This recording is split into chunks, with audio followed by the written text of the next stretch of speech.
बहुत पुरानी बात है। दक्षिण भारत में एक राजा राज्य करता था। राजा का राज्य समुद्र के किनारे था। राजा को भोजन के साथ मछलियां खाने का बहुत शौक था।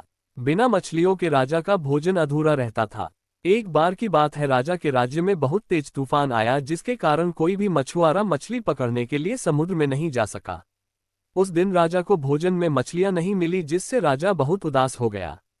राजा ने जब अपने मंत्रियों से इस बारे में पूछा तो उन्होंने बतलाया कि इतने तेज तूफान में समुद्र में मछली पकड़ने जाना अपनी जान पर खेलने के समान है, इसलिए कोई भी मछुआरा समुद्र नहीं जा रहा है। राजा ने घोषणा करवाई कि जो भी समुद्र से ताजी मछलियां लाएगा उसे मुंहमांगा इनाम दिया जाएगा। राजा की घोषणा सुनकर मछुआरों के मन में लालच तो आया, किंतु कोई भी मछुआरा अपनी जान जोखिम में डालने के लिए तैयार नहीं हुआ। उसी राज्य में एक बहुत ही गरीब मछुआरा रहता था। उसे जब राजा की इस घोषणा का पता चला तो अपनी दरिद्रता दूर करने के लिए वह अपनी जान की परवाह किए बगैर समुद्र में चला गया। समुद्र में उसने जाल फेंका, जिसमें कई बड़ी बड़ी मछलियां फंस गई। मछुआरा मछलियां लेकर राजा के महल पहुंच, किंतु राजा के सैनिकों ने उसे महल में नहीं घुसने दिया। राजा के एक खास मंत्री ने मछुआरे को ताजी मछलियों के साथ देखा तो मछुआरे को अपने साथ राजा के पास ले जाने के लिए तैयार हो गया। मंत्री जानता था कि राजा मछलियां देखकर बहुत अधिक प्रसन्न होगा और इसके बदले मछुआरे को बहुत सारा धन देगा, इसलिए उसने मछुआरे के समक्ष एक शर्त रखी कि जो भी इनाम मिलेगा उसका आधा हिस्सा मंत्री अपने पास रखेगा।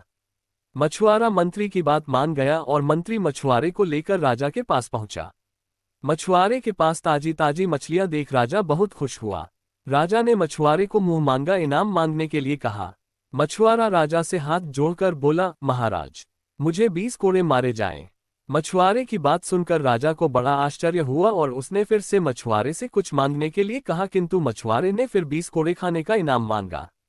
राजा ने अपने सैनिकों को बुलाया और मछुआरे को 20 कोड़े मारने का आदेश दिया।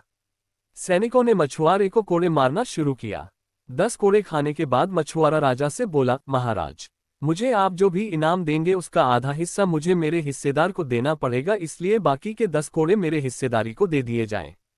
मछुआरे की बात सुनकर राजा को फिर आश्चर्य हुआ और राजा ने उसके हिस्सेदार का नाम पूछा। मछुआरा मंत्री की तरफ इशारा करते हुए बोला, महाराज, यही मेरे हिस्सेदार हैं। इन्होंने ही मुझे आपके पास लाने के बदले प्राप्त इनाम का आधा हिस्सा मांगा है। राजा ने मंत्री की ओर देखा तो मंत्री ने शर्म से अपना सर झुका लिया। राजा ने आदेश दिया कि बाकी की 10 कोड़े मछुआरे के हिस्सेदार को मारे जाएं। सैनिकों ने राजा के आदेश पर मंत्री को 10 कोड़े मारे। राजा ने मंत्री को उसके लालच के कारण अपने मंत्री पद से हटकर राज्य से बाहर कर दिया और मछुआरे को बहुत सारा इनाम देकर विदा किया। सीख, लालच में आकर कभी भी किसी को अनावश्यक रूप से परेशान नहीं करना चाहिए।